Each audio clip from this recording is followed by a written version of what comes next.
Hi there. Today, about seeking the truth about what is. So called spiritual seeking. What makes one a spiritual seeker? What prompts people to search beyond the official version of what is real, what is so called reality? It's different experience and doubt. We might have different experiences throughout our lives since the childhood.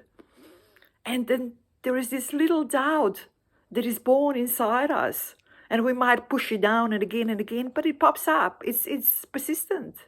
And then we start digging, looking into these different experiences, looking about what other people say about it or how other people experience this maybe different reality, different concept of what is, because that's all it is, a concept or interpretation of what is happening on the surface level.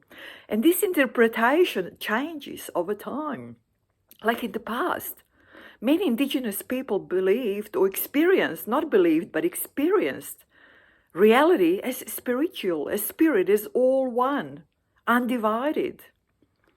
And so-called developing nations, on the other hand, are sort of completely exaggerating and putting everything into this physical material aspect and almost banish the spiritual aspect completely out of this interpretation of what is reality. You see, there is this concept of reality or interpretation of a reality that befits the time, befits the people who live at a certain point in time. So by colonizing and extinguishing certain ways of life, we also destroyed different concepts of reality, different interpretations of reality. And what we are left with is this overly materialistic, physical interpretation of reality is looking wanting more and more by the day. All the answers we look for are always to come from technology and science, all empirical. Spiritual is almost banished. And we're paying for it. There is a cost for it. This interpretation is just really pushing us to the brink, to the limit of what can be experienced in this material level, on this surface level, that we deem is the reality. It's just an interpretation that has gone completely wrong. Because you see, just for example, when we dream, we experience a certain sort of reality that is completely real, and we all agree that it's produced and created by the mind.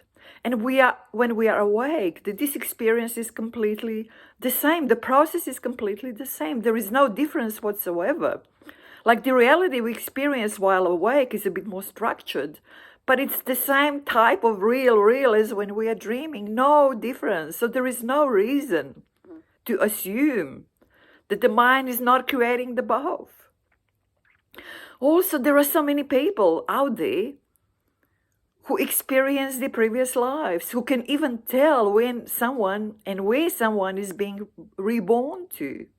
And there are people who see and hear things that other people don't. There are people who see so-called future events and so on and so on.